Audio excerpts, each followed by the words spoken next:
Sebenarnya ada opsi buat balik lagi sih, cuma aku mikir lagi aja kalau misalnya aku balik, apakah aku hanya menyenangkan diri aku sendiri atau aku pengen menyenangkan keluarga aku.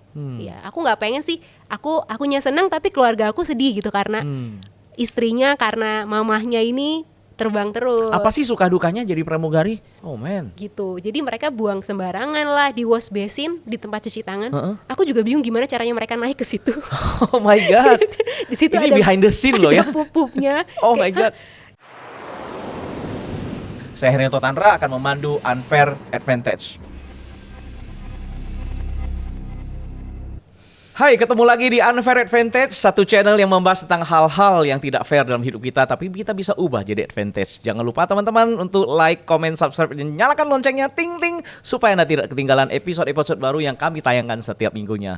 Dan seperti biasa kita punya narasumber hari ini yang luar biasa sekali, seseorang yang mungkin cita-cita pekerjaannya menjadi impian kita atau impian Anda semua mungkin. Dan hari ini kita punya Monica Octavia. Hai Monik, apa kabar? Hai Ko Heri, kabar baik. Segar Monik ya? Segar banget. Oke, ya sehat ya? Sehat. Oke, thank you Monik sudah datang berbagi di podcast ini. Sama-sama, ya. Ko. Jadi channel ini kita khususkan untuk mereka-mereka yang mungkin mau tahu tentang apa sih menjadi perjalanan hidup orang di dunia sebelumnya dan kemudian kenapa mereka beralih.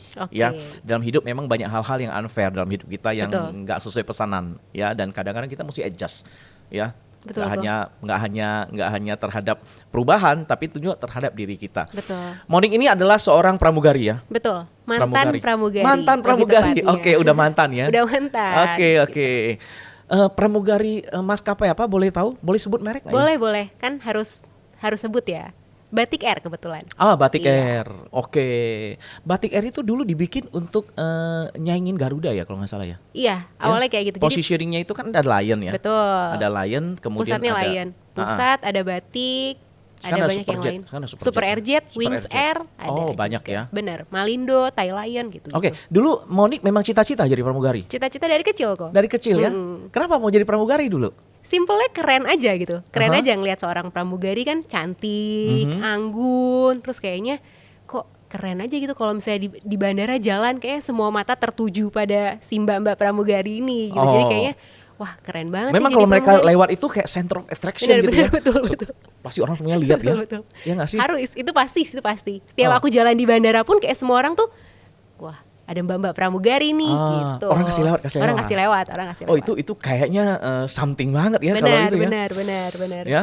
Biasa apa depannya pilot ya, belakangnya pramugari. Biasanya pilot 2 di depan, pramugari di belakang. Itu keren banget loh. Itu udah formasi. Dari kecil pengen mau banget jadi pramugari. Benar. Karena kerennya atau karena uangnya? Karena kerennya awalnya. Soalnya aku kan waktu kecil kan nggak ngerti nih sebenarnya uangnya kayak gimana. Soalnya kan nggak ada satupun di keluarga aku yang jadi pramugari. Jadi kayak ya udahlah nggak ngeliat uangnya, jadi kayak keren aja gitu jadi pramugari, terbang terus, jalan-jalan terus, kayaknya fun aja gitu. Jalan-jalan dibayarin pula. Bener, dapat gaji pula. Suka traveling Monik ya? Suka banget aku traveling. Gitu. Oh, jadi itu kan sesuatu yang memang udah jadi cita-cita ya? Benar. Terus kenapa jadi mantan begitu? Karena kan sekarang udah gak jadi pramugari, jadinya mantan. Kenapa bilang jadi mantan? Kenapa keputusan menjadi mantan? Akhirnya aku menjadi mantan gitu ya. Sebenarnya aku pengen. Kalau suka nggak jadi mantan dong. Kalau suka nggak jadi mantan ya, tapi ya ada hal lain yang harus aku perhatikan sehingga aku harus menjadikan dia sebagai mantan. Apa itu? Karena ya waktu itu kan COVID juga, jadi ya aku mau nggak mau ya aku emang harus resign. Terus akhirnya aku menikah juga, mau nggak mau aku harus mengorbankan diri aku demi kebahagiaan keluarga. Jadi ya aku memutuskan untuk menjadikan pramugari ini sebagai mantan. Jadi pramugari itu bukan lifetime career ya? Bukan, menurut aku. Mau sampai kapan juga? Karena kan karena nggak ada pramugari yang tua-tua ya. Ada kan di maskapai sebelah. Oh iya ya. Kalau di maskapai saya nggak ada. Ada di maskapai sebelah. Bener. Yang kadang-kadang kita mau panggil nggak enak loh gitu, karena merasa kayak antara manggil mbak atau ibu ya, jadi nggak tahu ya. Kayak manggil nyokap gitu. Benar. Mau dipanggil nggak enak. Benar. Oke. Orang tua dukung jadi pramugari? Awalnya nggak dukung. Awalnya kayak waktu aku bilang aku pengen jadi pramugari, mereka selalu bilang janganlah kalau misalnya lu jadi pramugari. Kenapa? Pertama lingkungannya juga yang pertama kata mereka nakal. Kan banyak kan desus-desus ya kan. Iya. Tapi sebenarnya gitu. di mana aja itu terpulang pada Sama kita aja, ya. iya. Di industri apapun kan terpulang pada kita banget. ya. Balik lagi ke kitanya. Kalau kita emang niatnya kayak gitu ya mau nggak cuma di pramugari pun bisa kayak gitu. Gitu. Iya. Oh itu yang membuat nyokap kemudian Iya, mama ya iya, bilang mama. nggak dukung. Takut kalau matinya se-ekstrim itu. Oh, serem banget ya. Padahal kita tahu penerbangan itu sangat-sangat aman loh ya. Salah satu transportasi yang paling aman di dunia kalau menurut aku. Iya. Satu hari itu ada 400.000 flight kalau nggak salah ya. Betul. Setahun itu ada jutaan, ratusan juta mungkin. Dan Mungkin. setahun sekali kan belum tentu kan pesawat jatuh. Betul. Iya. Malah lebih bahaya di mobil atau di Iya. mana ya. Kalau Cuma naik nggak mobil, terekspos. bener. Nggak, pesawat itu terekspos karena massal dan rame. Betul, sekali jatuh pun selesai. Gitu. Jadi akhirnya di highlight. Bener, Oh jadi bener. itu yang buat serem. Padahal nggak Bener. seserem itu. Padahal awalnya sih seserem itu kok. Kayak Tapi awalnya tetap kenapa mau? karena funnya, karena Mengalahkan fear-nya. bener karena sebenarnya aku takut terbang awal-awal kayak pertama kan aku bukan dari keluarga yang tajir banget, bukan sering banget aku naik pesawat, enggak. Oh. Jadi pertama kali aku naik pesawat pun first flight aku. Oh, Waktu pertama kali aku first flight, Wow. takut pasti karena tinggi banget kalau jatuh ya amit-amit mati langsung ya kan. Ya udahlah ya mau gimana lagi. Tapi fun. Excited ya. excited gitu. Oh, jadi habis kuliah sekolah langsung jadi pramugari. Abis kuliah, aku lulus kuliah, aku kerja dulu di bank 6 bulan jadi marketing. Aku nggak enjoy di situ karena ya menurut aku nggak suka aja kerja aku harus berhadapan sama orang, aku nggak suka. Tapi di Karena pramugari berhadapan dengan orang loh. kan cuma selewatan aja. Kalau di pramugari kayak cuma namaste doang, selamat pagi, selamat datang di Batik Air. Terus habis itu penumpangnya landing udah selesai. Nggak harus mengingat-ingat dia siapa, ya kan? Kalau ini kan kalau di bank kan aku harus maintain nasabah itu. Aku harus setiap bulan ada program apa, aku harus telepon lagi, aku harus follow up gitu-gitu. Nah, aku nggak suka di bagian itunya. Oh. Gitu. Jadi aku mencoba untuk 6 bulan karena dasarnya ya Mami selalu bilang, udahlah lo nggak usah jadi pramugari aja. Dia bilang, lu coba deh kerja di bank 6 bulan. Dia nggak 6 bulan, dia bilang lu coba deh kerja di bank, pasti keren aja Ci. Dia bilang anak Mami 2 cewek kerja di bank pasti keren banget. Oh Dia jadi bilang Monik kayak 2 saudara aja? 2 bersaudara, Dua-duanya cewek, betul. Orang tua bisnis? Orang tua bisnis martabak. Oh jualan Sampai martabak. detik ini, betul. Oh oke, punya banyak cabang? Sekarang cuma 1 sih kok. Oh. Dulu sih lumayan banyak. Dulu main banyak ya? Oh, oke, mungkin juga udah ya anak udah gede-gede semua ya, anak Betul, udah bisa ini betul. nggak apa yang mau di fight lagi ya. Betul. Jadi betul. untuk ngisi Untuk ngisi masa waktu tua pensiun. mereka, iya. Tadinya kan aku nyuruh papi juga kan, pap udahlah mau sampai kapan, kasihan juga. Terus kata mereka orang tua tuh nggak selamanya nyari kerja kayak gini tuh buat uang loh Ci. Dia bilang kayak papi tuh juga dari dulu mereka udah kerja, sekarang kalau tua disuruh diem tuh malah nggak enak. Dia bilang kayak gitu, makanya kayak ya udahlah terserah papi aja yang buat. Nggak papi kepikiran seneng aja. orang tua suruh nerusin usaha martabaknya? Kepikiran dulu. Oh, oke. Sampai waktu itu bilang sama aku sama adik aku kayak mami papi udah tua loh. Dia bilang mau sampai kapan kayak gini terus. Dia bilang udah deh mending lu aja deh. Kalian aja yang terusin. Mau ditutup kan juga sayang kan. Mau ditutup juga Brandnya sayang. udah gede, Bener, udah lama, bener, ya kan. bener. Bangun brand kan memang gak gampang. Tapi nggak tertarik. Kenapa nggak tertarik nerusin usaha orang tua? Banyak loh anak-anak muda yang sekarang ini karena mereka mungkin berpikir punya privilege nih, nggak daripada susah-susah bangun brand, terusin brand orang tuanya happy, anaknya juga happy. Kenapa kalian nggak kepikiran seperti itu?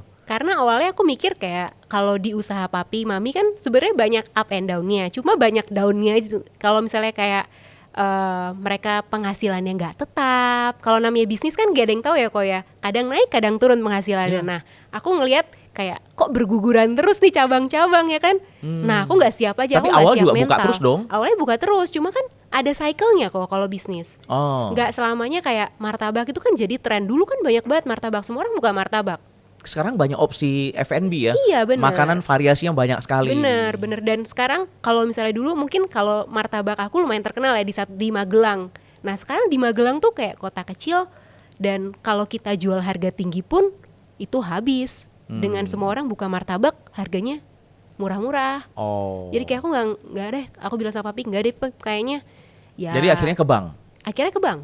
Oh. Akhirnya Seneng pindah. orang tua dong ya. Seneng. Kerja di Dia bank sangat ya? membanggakan anaknya kerja di bank. Di mana-mana pasti semua orang kan nanya kan. Oh. Anak lu kerja apaan? Anak gue kerja di bank nih. Keren. Oh, oke. Menurut dia keren, menurut aku enggak. Gitu.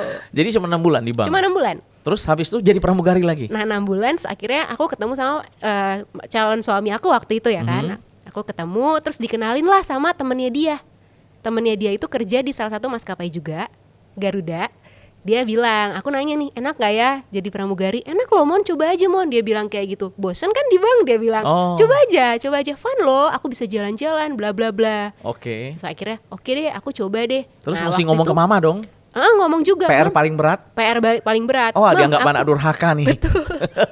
Pokoknya waktu itu aku nggak diizinin sama sekali. Aku bilang kan, Mam, aku mau resign ya jadi kerja di bank. Kenapa resign? Dia bilang dengan nada tingginya dia. Enggak lah, bukan aku banget, enggak passion aja, aku bilang kayak gitu. Enggak lah, ngapain lah, dia bilang kayak gitu. Mau kerja apa lu? Dia bilang mau jualan martabak. Katanya lu gak suka jualan martabak. Dia bilang enggak, aku mau coba jadi pramugari. Enggak usah lah jadi pramugari.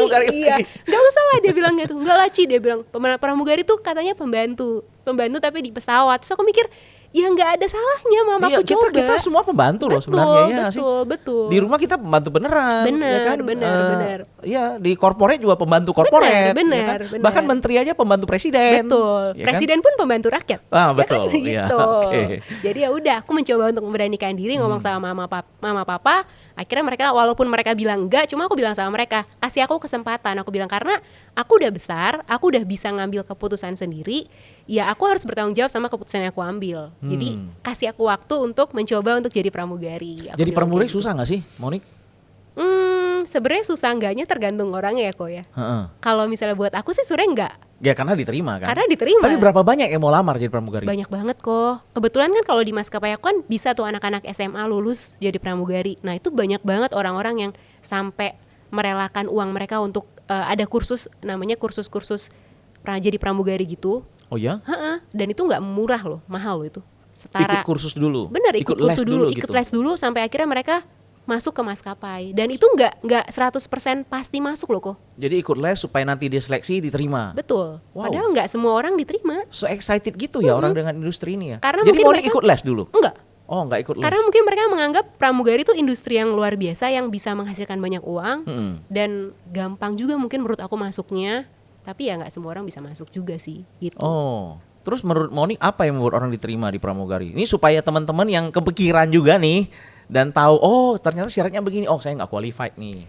Yang buat keterima mungkin tinggi dan berat badanku mencukupi ya di situ ya gitu. Kalau itu susah itu kayaknya susah dikursuskan loh. Nah itu sangat susah. Iya. Even kurang 1 senti pun tuh kayak nggak bisa. Sampai temanku berusaha untuk kayak jinjit gitu kan ada tes untuk jadi pramugari kayak cek ukur tinggi badan itu dia sampai kayak jinjit ketahuan. Nggak usah deh dia bilang nggak bisa.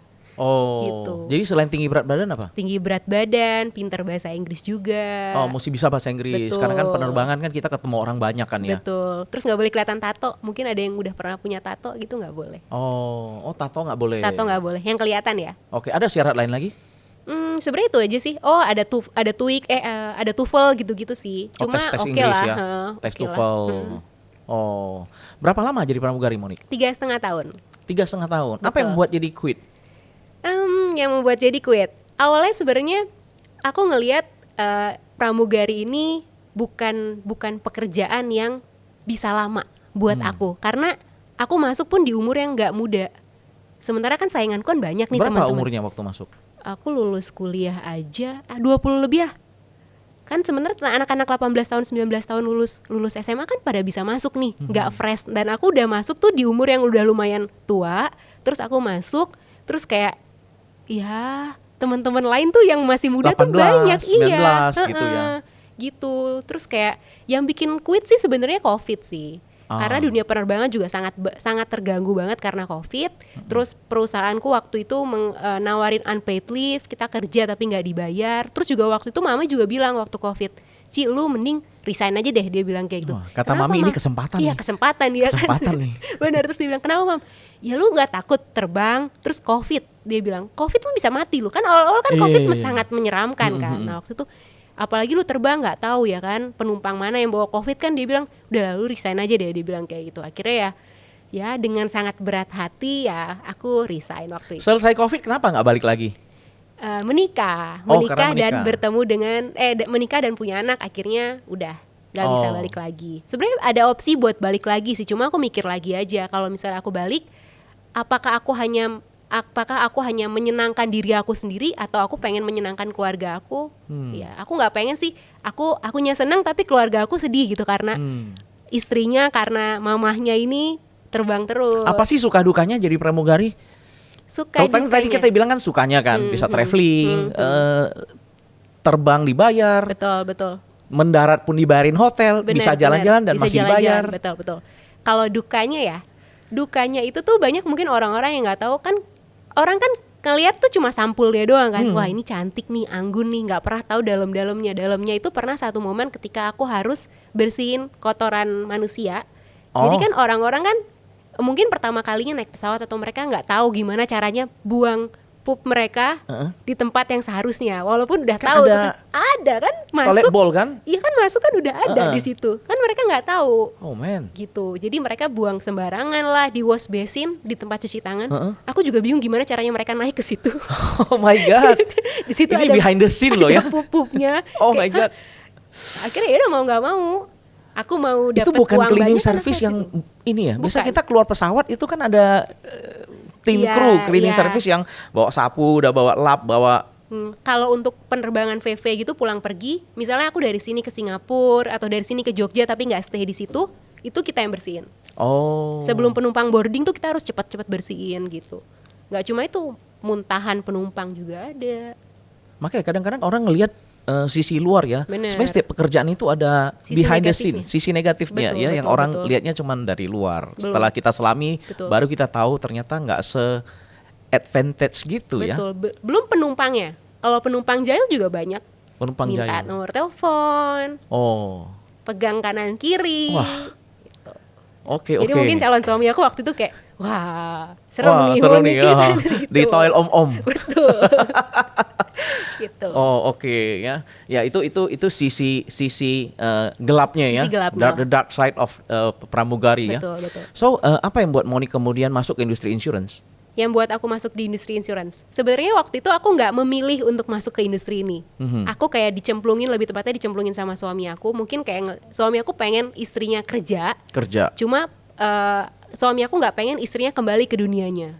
Jadi kayak kerja apa yang bisa memberikan kita fleksibilitas waktu, istrinya tetap bisa menjadi tetap bisa di rumah, tetap bisa ada bagian sama anaknya dan juga bisa ada bagian sama suaminya, tapi istri ini tetap produktif gitu. Gitu. Jadi alasan pertama adalah waktu. Terus Fleksibilitas waktu. Kedua, uang. Income-nya waktu itu yang ngajak aku dan suami tuh bilang juga, lu mau kerja apa, Mon? 100 juta bisa lu dapetin selama dapat 3 tahun 100 juta. Mau kerja di mana lagi? Lu jadi pramugari, nggak mungkin lu sampai tua juga nggak mungkin lu dapat 100 juta. Gitu. Jadi ya tertariknya di situ. Sekarang income. Puji Tuhan, Udah jauh lebih oke. Udah jauh lebih oke lah daripada gaji terakhir di pramugari. Gitu. Oke ya. Jadi pilihan yang tepat. Pilihan yang tepat. Mon, apa perjuangan ataupun sacrifice yang dilakukan untuk orang masuk ke industri baru yang dia totally nggak pernah tahu, yang totally new buat dia? Pasti ada pengorbanan, ada hal-hal yang harus diadaptasi, harus dia pelajari, harus dia korbankan. Nah, untuk hal-hal seperti itu kadang-kadang orang berpikir 2-3 kali untuk kemudian pindah ke industri yang benar-benar baru, ke dunia yang benar-benar baru. Nah, Moni kan punya dari bank, kemudian di pramugari, terus masuk ke industri insurance, itu kan hal yang berbeda kan, apalagi tadi dikatakan di awal bahwa Monik ini nggak suka ketemu orang, betul, ya kan, nggak suka kemudian berinteraksi, antisosial lah. ya, nggak suka kemudian berinteraksi dengan orang, dan kemudian malah masuk ke industri yang bertolak belakang dengan apa yang diyakini, disukai. Sebenarnya kuncinya kita harus buka hati lah ya, buka hati untuk sebuah kesempatan baru. Kita nggak ada yang tahu loh. Kalau kita nggak mencoba untuk masuk ke satu dunia baru, kan kita nggak ada yang tahu gagal atau enggaknya. Kita dikatakan nggak berhasil ketika kita nggak mencoba. Ya kan kayak loser banget itu. Lu nggak coba, tapi lu udah bilang kayaknya gue nggak bisa deh. Kayak gue mau menyerah aja deh. Itu kayaknya menurutku sih just nggak give it a banget try ya. gitu Iya. ya. Harusnya coba aja. Nanti seiring berjalannya waktu, kasih lo waktu deh 3 bulan kayak 6 bulan kayak, nah lu nyaman apa enggak, lu bisa nggak adjust sama dunia lo yang sekarang gitu. At least kan mencoba. Di sini kita belajar bahwa kita harus memberi kesempatan untuk ngelihat. Kalau kita nggak coba gimana tahu? Betul. Kalau kita nggak try gimana tahu ini bagus atau enggak? Ini cocok apa? Nah, awal mencoba itu struggling nggak sih? Struggling banget. Jadi aku mencoba, aku bilang sama suami aku nih, aku nggak suka ketemu orang. Kamu nggak usah maksain aku buat di sini. Aku bilang kayak, terus dia bilang, Beb coba deh, kamu kasih waktu buat dirimu sendiri, kamu coba. Dia bilang kayak gitu. Akhirnya aku coba 3 bulan, 6 bulan, itu kayak masa terberat aku gitu, di saat kayak aku harus, nah waktu itu aku salahnya, negatifnya aku tuh mikir gini, aku masuk di dunia insurance, aku harus selling, aku harus nge-begging orang. Nah itu banyak orang yang berpikir seperti itu. Banyak orang yang berpikir seperti itu. Nah aku, padahal enggak. Apa yang kita lakukan? Apa yang Monique lakukan dulu? Aku nggak nge-begging orang, aku cuma cerita ke orang gimana bagusnya di insurance ini, biarkan orang memilih. At least aku udah bercerita. At least aku membantu orang gitu loh. Kalau misalnya mereka nggak pengen juga ya udah nggak masalah. At least ya aku nggak nge-begging orang. Nah di otak aku awalnya aku nge-begging orang. Oh makanya, jadi itu yang membuat resistan ya? Bener, makanya dari awal kayak aku bilang sama suami, nggak deh, aku nggak suka deh aku nge-begging orang. Aku nggak pengen kayak orang ngelihat aku, ih Monique kok nge-begging gue ya gitu. Gitu awalnya. Image yang tersita memang seperti itu. Bener, tapi setelah dilakukan enggak. Berapa lama adaptasi Monique? 6 bulan. 6 bulan ya? 6 bulan. Wow, 6 bulan. Soalnya waktu itu kayak aku ngerasa 6 bulan tuh aku masih yang berusaha untuk bener gak ya aku di sini, bener gak ya, sampai aku bilang sama suami aku, kalau aku 6 bulan gak bisa, aku boleh gak quit, aku boleh gak daftar ini lagi mungkin kerja di bank, aku bilang kayak gitu, kalau gak kerja di back office mana kayak mungkin aku masih bisa kok. Terus kata suami aku, coba deh, dia bilang kayak gitu, coba buka hati pelan-pelan, dia bilang kayak gitu. Terus momen dimana aku mencoba kayak kayaknya oke juga sih di bisnis itu ketika satu nasabah aku klaim, dia klaim sakit, terus dia bilang thank you loh Mon, dia bilang gara-gara kalian dulu nawarin aku ini, aku terbantu sekarang klaim aku dibayarin full. Wow. Thank you banget loh. Nah dari kata-kata yang simple banget yang thank you itu aku bisa kayak akhirnya aku berguna ya buat orang. Gitu. Ternyata pekerjaan ini bisnis ini ada gunanya buat orang. Ada misi di balik komisi. Betul. Ada misi di balik waktu fleksibel. Benar. Oh, gitu. itu yang relate dan kemudian bikin Monique ngerasa oh ini oke sekali. Benar. Emang di pramugari orang nggak pernah say thank you gitu? Orang sih say thank you, tapi perusahaan aku tuh kayak nggak apa ya. Even kalau misalnya aku melakukan suatu kesalahan tuh bisa menjadi bumerang buat kita. Jadi kayak kemarin mungkin ada kasus ya, yang salah pilotnya, yang tapi tidur. Yang cabinnya kena. Pramugarinya tuh kena juga karena tidak menjalankan prosedur alasannya. Oh. Gitu. Karena jadi ada beberapa prosedur yang seharusnya dilakukan, cuma mereka nggak ngelakuin. Kalau kita dipuji penumpang kayak kasih, biasanya kan ada nulis surat tuh penumpang kayak seneng banget terbang sama ini pramugari atas sama ini bla bla bla gitu. Nah kita pun kayak cuma dikasih penghargaan nasi kotak aja sama batik. Oh oke. Kayak oh ya udah Monique selamat ya udah jadi ini gini udah gitu doang kayak aku nggak merasa dihargai sama perusahaan gitu. Oke. Nah Monique, apa yang membuat Monique kemudian berpikir bahwa inilah bisnis yang industri yang ya dari awalnya kan nggak confident ya. Inilah industri yang kemudian bisa kita lakukan sampai ke depannya dan ini adalah pilihan yang tepat.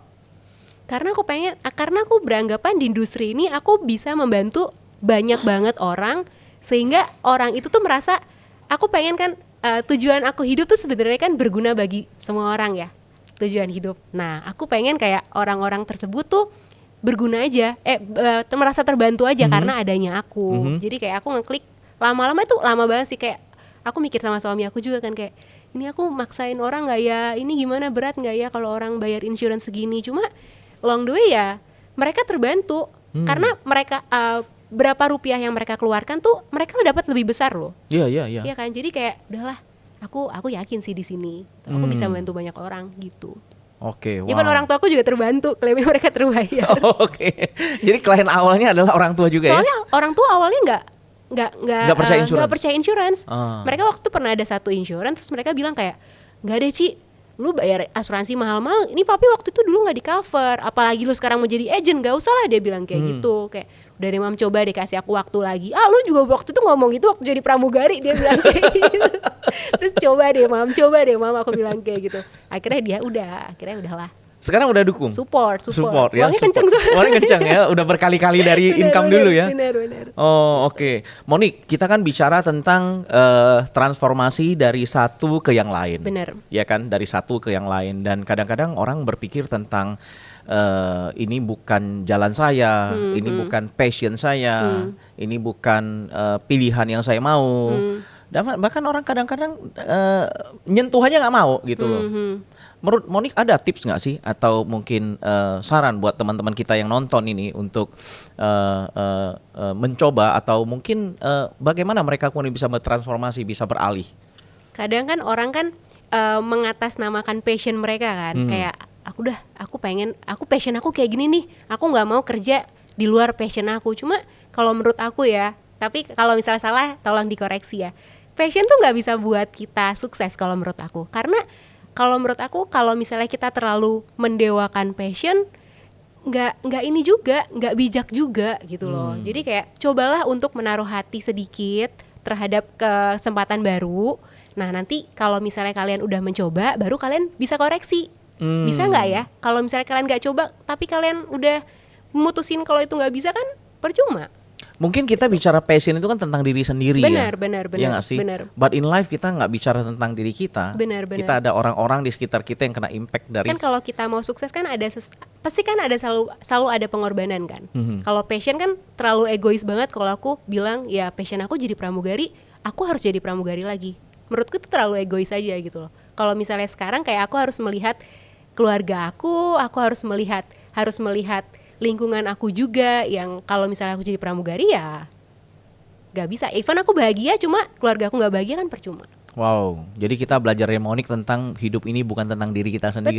Betul. Ya Gak kan? usah egois sih sebenarnya. Wow. Gitu. Nah, melihat sisi-sisi tentang family, melihat sisi tentang keluarga, waktu, uang dan sebagainya, itu yang membuat kemudian Monique try untuk 6 bulan struggling, kemudian bisa masuk dan menyelami. Benar. Gak gampang soalnya kayak banyak banget penolakan dari aku juga kan. Kayak aku ngerasa aku gak nyaman sebelumnya untuk bertemu orang, untuk basa-basi sama orang. Cuma di sini tuh gak cuma kita harus ngomong terus loh. Kayak kita lebih bener, kayak kita dengerin aja deh. Kita dengerin dulu orang mau ngoceh apa, kita dengerin aja. Baru kita memberikan suatu ini loh, lo harusnya kayak gini, lo harusnya kayak gini. Jangan cuma kita kayak nyerocos terus, kita harus nasihati mereka, enggak gitu. Baru kita memberikan suatu inilah, bantuan lah ya gitu. Oke, Monique. Ya, kita dengar banyak sekali tentang pengalaman Monique ya. Betul. So di balik seseorang yang hari ini kita jadi mengenal sisi pramugari, kita jadi mengenal sisi-sisi orang-orang yang ternyata punya struggling mereka masing-masing, ya. Hal-hal yang awalnya seperti unfair, ya, tapi ternyata itu advantage, meng-unlock advantage yang ternyata banyak sekali di luar sana. Bener.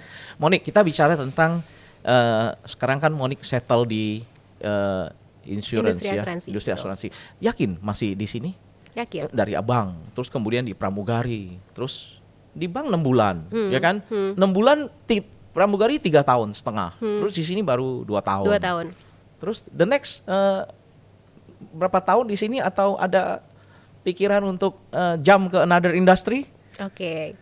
So far sih sejauh ini sih aku akan bertahan di industri ini. Karena menurut aku dengan aku masuk ke industri ini, aku bisa membantu lebih banyak orang. Kayak berkatku tuh nggak cuma buat aku doang, tapi berkatku tuh bisa untuk orang banyak gitu. Jadi kayak untuk sejauh ini sih aku berusaha untuk nyaman di bidangku yang sekarang ini sih gitu. Oh, jadi yakin ini will be the last? I hope. Karena kita nggak tahu juga umur kapan ya kok ya. Tapi ya kalau misalnya sejauh ini, menurut aku ini mangkok nasi aku harus menjaga mangkok nasi aku ini tetap berada dalam posisinya. Aku nggak pengen mangkok nasi aku 3 hal yang membuat Monique yakin bahwa ini will be your last industry. Oke. Karena di industri ini aku bisa mendapatkan berkat dengan aku cara membantu orang.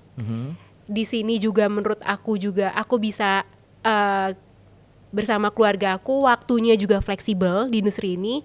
Yang terakhir, Karena menurut aku pengen income aku juga lumayan ya, percepatan income aku juga ada banget di industri ini. Jadi ya aku pengen tetap berada di industri ini sih. Oh, yang Gitu. ketiga adalah uang, bukan yang pertama. Enggak sih, karena mengikuti kok. Uang tuh kan akan mengikuti, Oh, akan oke, mengikuti iya. kerja keras kita kan. Iya, gitu. betul. Uang itu implikasi terakhir dari hal yang kita Betul, lakukan. Kalau betul. kita do it well, kita lakukan dengan sepenuh hati, kita lakukan dengan benar dan Betul. berimplikasi positif banyak orang, pasti uang akan datang Kan dengan hidup kan sendirinya. nggak cuma tentang uang kan ya, kita butuh uang. Aku jujur, aku termasuk orang yang sangat butuh uang. Cuma uang itu akan mengikuti ketika kita tulus membantu orang, kita di sini helping banyak a lot of people, ya uang itu akan mengikuti kita juga gitu. Jadi Orang jangan tua sekarang dukung nggak? sangat mendukung kalau sekarang Kenapa? karena mereka mikir kayak Nggak banyak perlu juga terbang. nggak banyak juga saudara yang merasa terbantu dengan adanya aku. Gitu, jadi kayak aku bantu klaim keluarga aku, even orang tua aku juga aku bantu. Jadi kayak mereka selain mereka juga nahan aku buat terbang, jadi kayak mereka ya udahlah di sini juga berkahnya ada lah kalau di sini gitu. Jadi nggak buat mereka kepikiran juga stres kalau misalnya aku terbang terus. Monik, ada pesan-pesan nggak buat teman-teman yang mungkin sekarang lagi struggling dengan passion mereka, bahwa passion mereka itu ternyata nyaman buat mereka, tapi ternyata ada implikasi negatif, ternyata orang tua ataupun keluarga, ya kan? Ada pesan-pesan nggak buat orang-orang yang kita yakin di luar sana banyak orang-orang yang punya yang sedang hidup dengan passion mereka atau dengan mencintai pekerjaan mereka, tetapi ternyata berimplikasi negatif. Mencintai pekerjaan tuh nggak salah ya, cuma perlu kita lihat lagi, hidup tuh kan nggak cuma tentang aku doang. Hidup tuh kan tentang aku, tentang keluarga aku, tentang anak aku, tentang suami aku. Jadi cobalah dengerin gitu kata-kata mereka. Mereka ngomong apa ya kita coba untuk mendengarkan. Terus kita coba untuk masuk ke dunia baru yang even kita nggak suka dengan itu, kita taruh hati dikit lah. Kita mencoba. Kalau misalnya kita nggak mencoba, kita nggak ada yang tahu kita suksesnya di mana. Kita at least kita mencoba, 6 bulan kita evaluasi, kasih waktu lah 6 bulan kita evaluasi. Kalau emang kalian nggak suka, kalau kalian emang ini nggak ngerasa ini yang aku pengenin, ya silakan. At least kalian udah mencoba. Kalau kalian cuma diem aja kayak mikir, ini bukan passion aku nggak mau, itu bullshit banget sih menurut aku. Jadi kayak at least kalian mencoba dulu deh, cemplungin deh kaki kalian, coba deh gitu. Karena kan kalau misalnya menurut aku tidak akan pernah ada waktu yang tepat untuk menemukan kesuksesan kita kan. Kalau selain kita untuk mencoba, jadi kayak cobalah. Kita nggak ada yang tahu loh kesuksesan kita di mana. Kalau kita nggak pernah mencoba, even bukan di bisnis asuransi ya. Kalau kita nggak pernah mencoba suatu hal, kayak misalnya kita ketemu orang lain juga. Misalnya aku ketemu sama suami aku kan, kita nggak ada yang tahu juga cocok apa enggak kan. Kalau kita nggak coba pendekatan, nggak ada yang tahu gitu. Iya. Jadi ya kata kadang-kadang kuncinya mencoba. kita suami istri kita nggak kepikir kenapa menikah dengan yang ini. Bener. Iya nggak sih? Dia jelek mungkin ya kan, mungkin ngorok gitu kan kalau tidur. Cuma kalau kita nggak mencoba nggak ada yang tahu. Gitu. Ternyata banyak sisi bagusnya juga ternyata. Ya nggak sih? Bener. Setelah kita kenal ya kan, sering berjalannya waktu kan akan muncul kan sisi bagusnya dia, gitu kan. Kita harus mencoba sih, Jadi buat teman-teman yang hari ini membuka hati, membuka kesempatan, membuka diri. Karena kesempatan tuh nggak muncul tiba-tiba. Jadi ya kesempatan yang harus kalian cari juga, nggak yang dengan kalian diem, aku nyaman di posisi ini, kesempatan nggak mungkin datang gitu loh. Jadi ya kayak kalian ya harus mencari kesempatan itu. Kesempatan tuh akan datang untuk orang-orang yang bekerja keras kan. Jadi Monik bersyukur ada di industri ini. Sangat bersyukur. Kalau boleh putar balik waktu, if you could turn back time, masih mau dulu jadi pramugari atau kerja di bank? Kerja di bank pasti enggak lah ya. Masih mau kalau bisa putar balik waktu? Kalau aku setiap ditanyain pertanyaan kayak gitu, kalau kamu bisa putar balik waktu, kamu masih mau nggak kayak gitu? Aku bilang aku nggak pernah menyesal dengan apa yang pernah aku lakukan dulu. Karena pengalamanku dulu, aku jadi pramugari, aku kerja di bank tuh yang bikin aku sekarang. Wow. Jadi aku nggak akan pernah menyesal pernah jadi pramugari, pernah kerja di bank, enggak. Yang bikin Monik sekarang ya Monik yang dulu gitu. Wow, jadi setiap hal yang terjadi dalam hidup kita yang udah lewat pasti memberi makna. Betul. Jangan menyesali, kita nggak bisa merubah masa lalu, tapi kita bisa merencanakan masa depan. Betul. Dan pasti ada hal-hal yang kita dapat dari pekerjaan-pekerjaan kita ataupun hal-hal yang unfair dalam hidup kita di masa lalu. Betul. Ada hal yang bisa kita petik yang membentuk kita jadi sekarang. Bener banget. Tapi tentang hari ini dan masa depan adalah pilihan kita hari ini. Betul. Monik, ada penutup untuk suggest ataupun mungkin pesan-pesan kepada orang-orang yang menonton podcast kita hari ini? Menurut aku terlalu egois banget kalau kita terlalu bilang kayak terlalu mengutamakan passion kita. Kita harus selalu melihat orang-orang di sekitar kita. Kalau misalnya kita pengen hidup kita bahagia, nggak cuma tentang kita doang, nggak cuma tentang kebahagiaan kita doang, kita harus melihat kebahagiaan orang-orang di sekitar kita. Jadi kayak jangan terlalu egois untuk mengutamakan passion kalian. Kalian harus coba untuk membuka diri kalian, mendengarkan orang-orang di sekitar kalian. Mungkin orang-orang di sekitar kalian tahu yang terbaik buat kalian kan, kita juga nggak tahu. Jadi kayak kalian coba deh dengerin mereka, kalian mencoba untuk masuk ke hal-hal yang kesempatan baru lah gitu. Jadi ya kalian jangan terlalu egois sama diri kita, karena hidup tuh nggak cuma tentang diri kita. Hidup tuh tentang kita dan orang-orang di sekitar kita. Wow, Gitu sih. wow, wisdom yang luar biasa ya. Terima kasih Monik, satu hari Sama-sama, yang Ko Heri. bersama Monik dan bisa membuat kita mendapatkan perspektif baru, mendapatkan pembelajaran baru dari Betul. seorang anak muda yang luar biasa. Betul. We wish you the very best Monik. Thank ya. you Ko Heri. Sebelum penutup nih Monik, ada impian atau pesan-pesan atau mimpi-mimpi yang mungkin belum tercapai? Impian aku, Mm-mm. impian terdekat aku simple sih. Aku pengen ada waktu buat lebih banyak waktu buat keluarga aku. Aku juga pengen pengen pensiunin papi. Oh, tapi kan mereka sekarang udah oke, bisa aja sekarang. Bisa kan, cuma kan uang aku belum terlalu banyak mungkin ya. Kalau besok kan aku pengen dapat uang lebih, aku pengen bisa pensiunin orang tua, aku pengen di masa tuanya mereka nggak capek lah gitu. Jadi bener-bener bisa enjoy. Bener, soalnya kan kayak sekarang aku ngelihat capek loh buka martabak gitu. Kalau misalnya pegawainya lagi keluar, mereka buat sendiri, itu kan nggak mudah. Nah, aku pengen dengan aku di sini aku bisa selain mendapatkan komisi yang banyak juga, aku pengen berguna juga buat keluarga aku gitu. Dan aku pengen juga berkembang besar di sini, karena ya aku ngelihat dengan aku berkembang tuh nggak cuma teman-teman aku yang aku bantu asuransi itu, aku juga bisa membantu menjadi berkat buat tim-tim aku juga. Aku pengen punya tim besar di sini juga sih. Menyelamatkan monik-monik lain di luar sana. Bener. Mungkin untuk orang-orang yang masih bingung, gimana ya passion aku gini, cuma aku takut juga untuk mencoba. Iya, jangan bingung gitu loh. Kalian cuma kasih kalian waktu aja gitu loh, kasih kesempatan buat diri kalian mencoba. Wow. Gitu. Oke, thank you banget Monik ya. Sama-sama, Wish you the Ko best Heri. untuk impian, cita-cita dan mimpi-mimpi yang belum tercapai. Semoga bisa menjadi kenyataan segera dan Amin, bisa amin. membantu lebih banyak lagi orang. Amin. Ya. Terima kasih. Oke, teman-teman, kita dari sesi hari ini kita belajar banyak dari Monik. Kita ngomong tentang passion, kita ngomong tentang hal-hal yang kita inginkan dalam hidup kita. Kita ngomong tentang life, kita ngomong tentang keluarga, kita ngomong tentang banyak hal, ya. Kami harap dari pembicaraan ini bisa kemudian menjadi satu tolok ukur buat kita semua dalam menentukan pilihan kemana kita harus pergi, tentang tidak menyesali apa yang sudah terjadi dalam hidup kita, tapi mengambil advantage dari segala hal unfair yang dalam hidup kita terjadi. Teman-teman, ya, di episode kali ini kita tentu ya berpikir bahwa passion, bahwa cita-cita ya bukan dikubur ya, tetapi kita bisa mengalihkan menjadi hal lain yang mungkin berimplikasi lebih positif bagi keluarga kita. Akhir kata teman-teman, kita akan ketemu lagi di episode selanjutnya ya. Stay tune ya, jangan lupa like, comment, subscribe, bunyikan lonceng ting ting ya, dan kita akan kembali lagi di minggu depan. Saya Renato Tandra, Unfair Advantage. Bye bye. Unfair Advantage.